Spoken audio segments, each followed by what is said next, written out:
It's Tuesday. Welcome to Politics Tonight, everyone. Thank you so much for joining us this evening. I am Olajumoke Olatunji. Troops of Operation Safe Haven arrest 5 notorious gun runners, recover arms and ammunition in Plateau State, while the Borno government begins distribution of food, cash palliatives to flood victims returning back to their homes as water recedes. Tonight, PDP and River State's politics is our focus, and I will be speaking with Dr. Chidi Llyod, former chairman of Mohua local government area and former member River State House of Assembly. Welcome to the program, everyone. Stay with us. I'll be right back.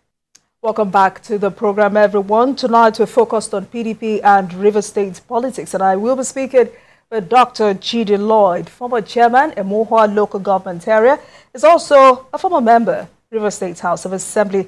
Dr. Llyod, good evening to you. Thanks a lot for coming on Politics Tonight. It's good to see you again. Good evening, Jumoke. I'd like to make one correction. I would not like you to address me as the former chairman of Mohua local government. There are issues surrounding all of that, so I would rather you address me as the chairman of Mohua local government. Doctor, okay. All right, let's start this conversation. Of course, let's start this conversation. And I'd like us to start by quoting Honorable Minister Nyesom Wike. He says, and I quote, "I will never support Fubara in my political life again. Anybody knows me, it's not about me. People labored to put up a structure. People labored. You wouldn't have even taken the 50th position. I sacrificed to talk to the Ogonis. I sacrificed to talk to several other people who let us go this way." Those were the words of Honorable Minister Nyesom Wike. Dr. Llyod, is this the consequence of rewarding loyalty above competence, integrity, honesty, and capacity? Well, Jumoke, I wish I were the spokesperson of the Honorable Minister of the FCT. Incidentally, I'm not. But I don't know whether you want me to analyze in my own way what the statement means. The Honorable Minister is within his rights to support whoever he wants to support, to put machineries in place for whoever. So if you have said he will not support Governor Fubara, it may not be far-fetched from what is going on, where a man will choose to pay good with evil. So the minister is within his rights to support whoever and not to support whoever. But I'm not holding brief for the minister. But I agree with him. If you were in River State prior to the build-up of the 2023 election, you will know what the minister is talking about. That the incumbent governor of River State is from Opopo Nkoro local government that has less than 4,000 votes.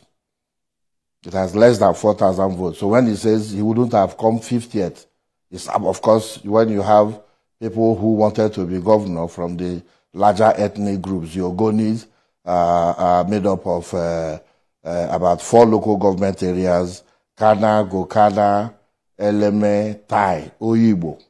That's about 5 local government areas. Then you have the Ikwere, of course, with the dominance of the votes in the state. You have Ikwere, Mohua, Falga, that is Port Harcourt City, and Obiakpo.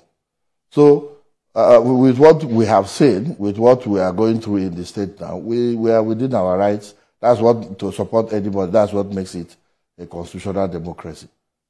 You know, I'm surprised to say you do not hold brief for the Honorable Minister because, I mean, your person, many know that you are a weak-case person, and so believably, you should have a lot to tell us. I am privileged to be known as a weak person. Not too many politicians can be said to belong to somewhere. So if you, Jumoke, say I'm a weak person, then indeed I must opt my game to continue to do the things that make me a weak person.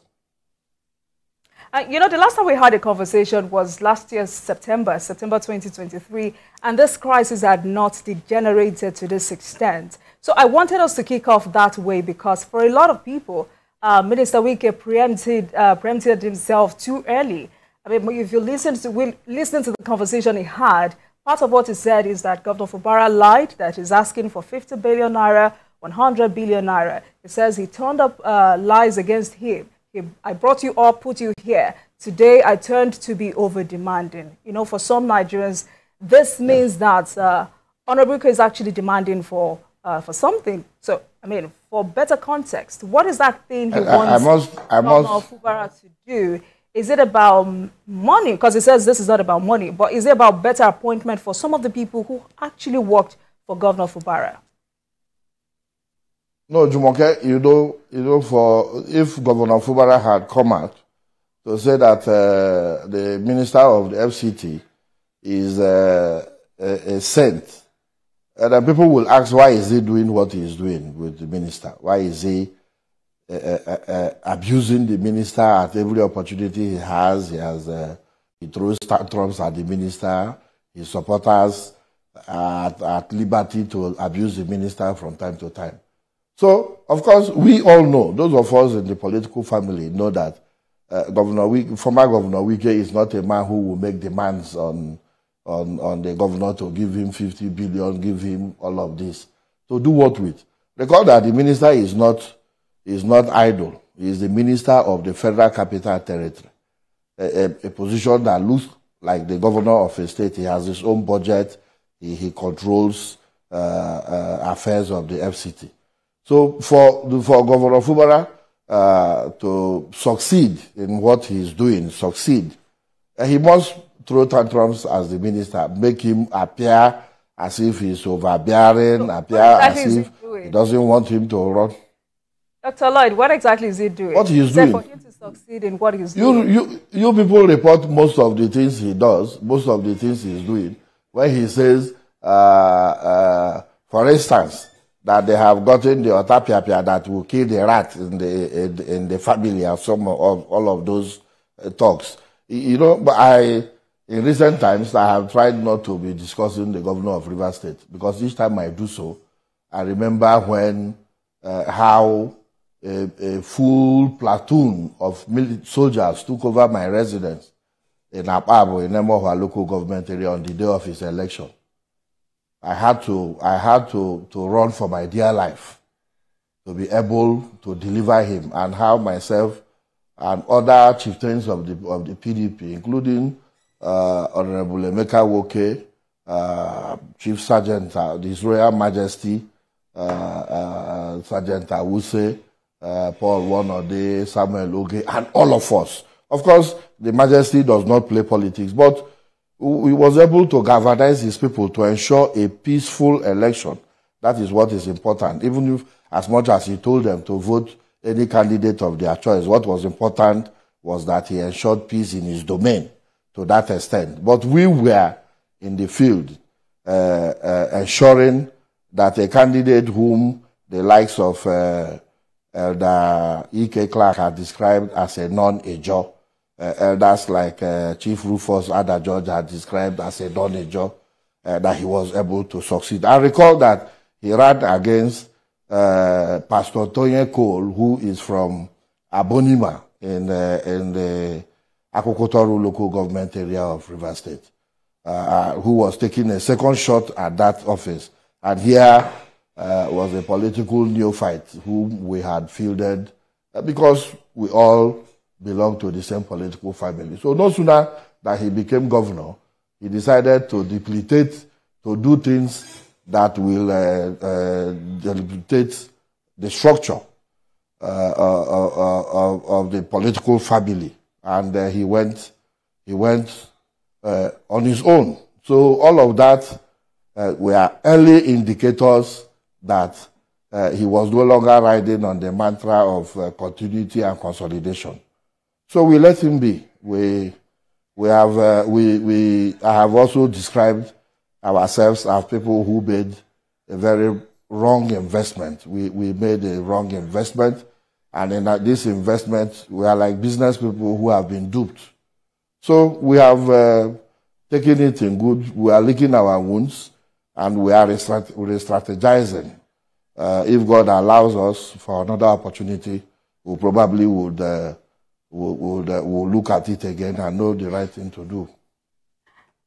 Dr. Lloyd, would you bet your right arm for any politician ever again? Because I remember the last time you were on this same program, like I said earlier, it was exactly a year ago, and I asked you if Governor Fubara was capable of continuing the legacy and solid achievements of Nyesom Wike. You said, and I quote, Governor Fubara is a member of the family. That's why he chose the campaign slogan, continuity and consolidation. You said you know his pedigree and that you could bet your right arm. Do you regret those words? Absolutely, absolutely. And I thank God, Jumoke, you didn't come for my right arm. I probably would have come to this studio today as a physically challenged person. So I would be careful the things I say because of the things that are happening. We must be, you see, you quoted copiously what I said a year ago. I probably would have forgotten. I have forgotten that I went as far as giving my right arm. What would, if you had insisted that my right arm be given because I said so, I would have come here today as a physically challenged person. So I would not. I will no longer do so. I would no longer do so. I will do so with a little bit of circumcision. With some circumspect, yes. I do apologize. Dr. Lloyd, let's take a break. And when we come back, we will continue this conversation. Please stay with us, everyone.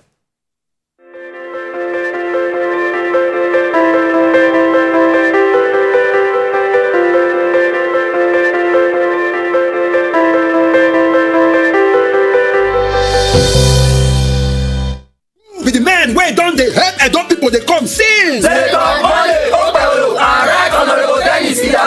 Now who be the man where don't they contribute to development for Edo State for long? Well. Oh, make I hear una clear. I say now who be the man where get the mind and strong desire to make Edo great again?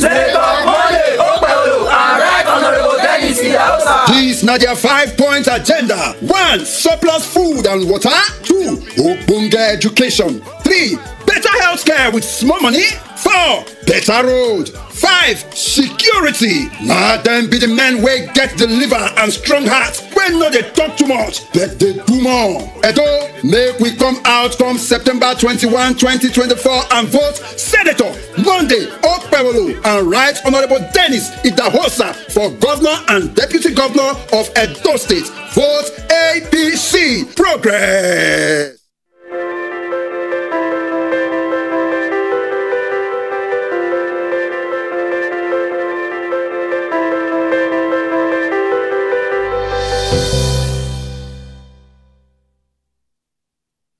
Welcome back, everyone. It's Politics Tonight, and I've been speaking with Dr. Chidi Llyod, former chairman, Amohua local government area, and is also former member of River State House of Assembly.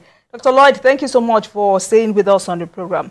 You know, many continue to wonder why a lot of you call Governor Fubara ungrateful, because at different times, at different occasions, he has rejected this ungrateful tag. He has dared most of you to tell the world where he went wrong to deserve being called a traitor. And I remember that about 2 months ago, we had Tony Okocha, that's APC caretaker chairman. He was with me on this program.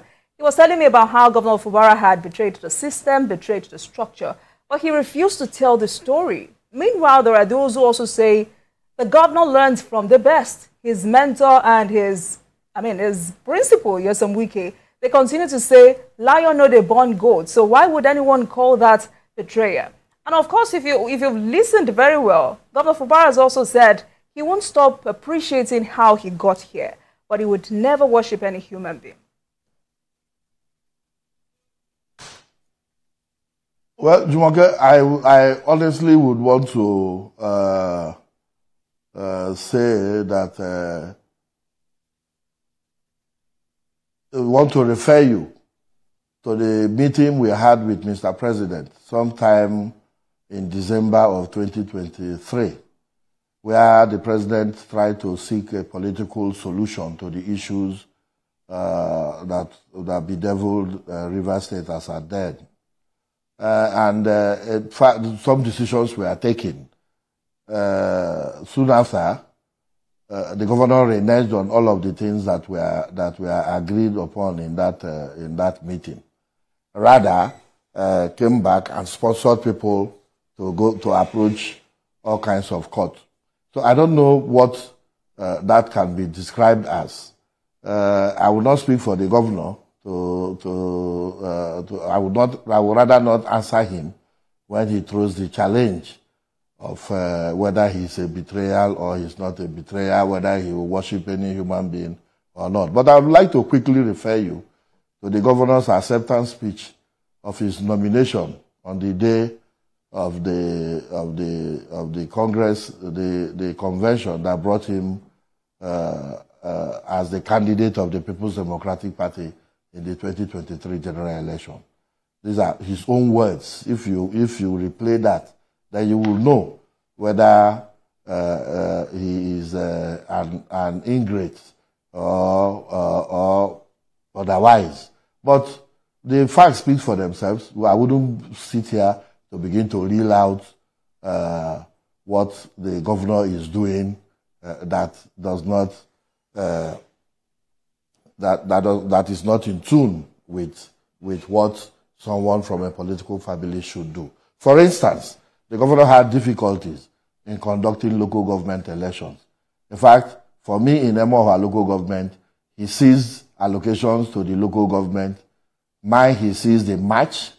Even when the tenure hadn't expired, he seized the match. Then went ahead to illegally seize allocations due to the other local government. So for 5 months, the governor illegally held on to allocations meant for the local government areas, which made it difficult for some of us to see through to the projects that we had executed up to 95% completion, and which his illegal caretaker committee people are running from pillar to post, saying that they are doing projects. So a lot abound that the program may not have enough time to begin to discuss all of the malfeasance of Governor Siminalayi Fubara.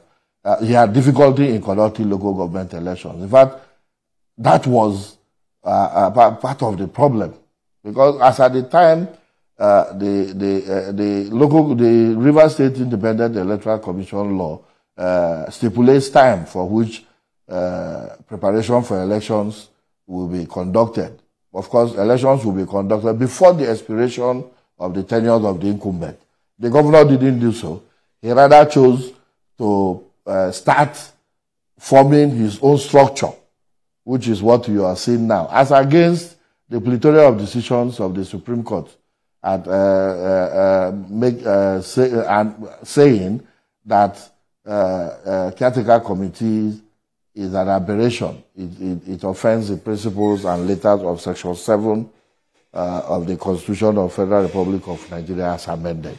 And thank God that the Attorney General of the Federation, flowing from the arbitrary use of power by governors like Governor Fubara of Rivers State, dragged the attorneys generals of the Federation, of the states of the Federation, to the court. And the Supreme Court on the 11th of July gave a seasoned judgment wherein far-reaching decisions were made in that judgment that has now finally put paid to the discretion of the governor to continue to withhold monies meant for local governments. The Supreme Court has said that the state local government areas should not be credited directly. And of course, the Supreme Court also said that the state assemblies also have powers to extend the mandate of the people, which is why I query that you do not address me as former chairman of Emohua. The Rivers State House of Assembly, led by Honorable Martins Chika Mehule, had already taken steps to extend the tenure of the 23 we'll come back to matters because of the difficulty. Local government elections. We'll come back to matters concerning the local government elections. But let's go back to the peace accord and why the resolutions made at that meeting didn't work. Because some Nigerians are imagining how hurtful this this is for Minister Wike, especially because many call him a dependable politician, one who fights and goes all out for his own people. So would you confidently say Governor Fubara has the backing of some political giants in Rivers State who are all out to have their pound of flesh, including those who didn't want him to become governor, and Governor Fubara is only an instrument in their hands? Well, Jumoke, I'd like to thank you. I'd like to thank you clearly. And I want to refer you to what the Bible says somewhere in the book of Psalm. It says, bring those who said I will not be king over them and slay them before me. This is clear. The Bible enjoins us to do so. Those whoever said I will not be king over him, bring him before me and slay. So rather than do that, Governor Fubara now, in order to be a man of his own, has gone to bring back all of those internally displaced politicians and have rallied around them, those who said they will not serve master and servant at the same time. Those who said they cannot serve a grade, they cannot work for a grade 12 civil servant to become governor of. They described him with all kinds of words. Those are his Men Fridays today. But we give God all the glory. There is nothing that can't happen. We are human beings. But like my principal would say, if you do a business and if the business turns out in a manner that you do not want, you do not like, do you kill yourself? As a politician, you move on. The structure is intact. You can imagine the kind of hold that the minister has on the state. And Jumoke, you must note that leaders don't choose their followers. So Governor Wike has not written to anybody, or former Governor Wike rather, have not written to any of us to be his followers. We have chosen him because of the leadership credentials that he has used. This is a leader that is a leader indeed. I will not begin to tell you all of the things that make him a leader, as it were. But a leader that the 27 members of the Rivers State House of Assembly are still intact and following him. 21 local government chairmen are still intact. All of the political juggernauts are still intact with him. All you have on the other side are political buccaneers who have been displaced internally, and just like you said, who are envious of the supersonic growth of the minister and envious of his rise politically, have now gathered, and the Governor Fubara has given them a platform to gather to begin to give themselves all kinds of names, elders of Rivers State, this and that of Rivers State, and so on. Yes. Dr. Llyod, you know, for a very long time, Nigerians were interested in knowing where the national leadership of the party stood in all this. And that's necessitated Governor Fubara publicly saying he was alone in this. But shortly after that, PDP governors publicly supported Governor Fubara. And the PDP governors are also calling for a review of the party Congress outcome to restore Fubara's leadership role in the state. Is this out of line? Yeah, absolutely. Governor Jumoke, I'd like to tell you that I'm a constitutional lawyer. I have taken time to look at the constitution of the party. Nowhere did I see the PDP Governors Forum. It's not an organ of the party, recall. It's a pressure group of the party. So what they have done, what the PDP governors did, was just expression of interest. What they see, they noticed that one of their colleagues is encumbered, and they would wish that he does not suffer any untold hardship. That is within their rights. But the issue, what have we done wrong? We had a Congress where people expressed interest, bought forms, canvassed for votes, delegates gathered. The National Secretariat sent people to come and conduct the election. The INEC was there mandatorily, pursuant to the provisions of the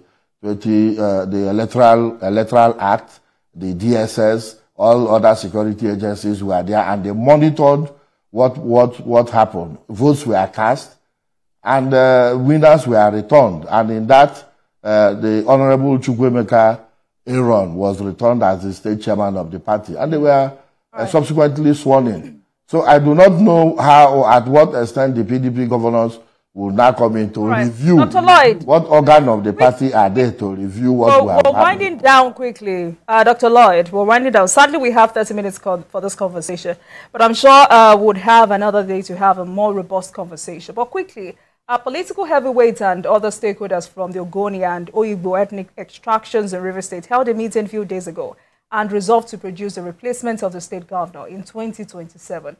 What does that meeting signify? What should Rivers people take from that meeting? And is the minister aware of this new development? No, what is it? That is this Jumoke. I'd like to say this. Nobody is stopped from wanting to be governor of Rivers State. The Ogonis have met. They didn't say, quoting you, what they said is that they would like to take a shot at the governorship of the state. Okay? The Ogonis, like I've said, 5 local government areas made up of Oyibo, Kana, Gokana, Tai, Eleme. Of course, they have said, look, we want to produce the next governor of Rivers State. And they have not committed any crime. They are within their rights to do so. All they will do is to convince the other parts of the state to say, look, we will not be like this.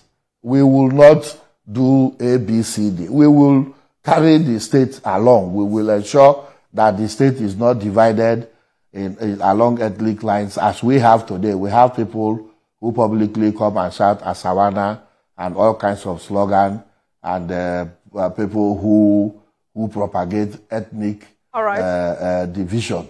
All of this were in there in the 8 years of Governor Wike's administration. And we know, Jumoke, I'd like to say on this program that there is no Rivers man who is as pan-Rivers as the minister of the FCT. All right. We're out of time. And like I said earlier, in terms of project, location, and so on. All right. I'm sure we'll have another day for this conversation. Thank you so much for joining us this evening. I've been speaking with Dr. Chidi Llyod, former chairman, Emoha local government area, and former member, River State House of Assembly. Thank you so much, Dr. Llyod. Thank you. Thank you, Jumoke. Thank you. Right. Thank you so much for watching, everyone. That's our take on the program tonight. But you can watch the repeat broadcast of this episode at midnight. Get in touch with us on our social media handles, Facebook, Instagram, and X at TVC News NG and at Olajumoke using the hashtag Politics Tonight. We're also on YouTube at youtube.com/TVC News Nigeria. I am Olajumoke Olatunji. Good night, everyone.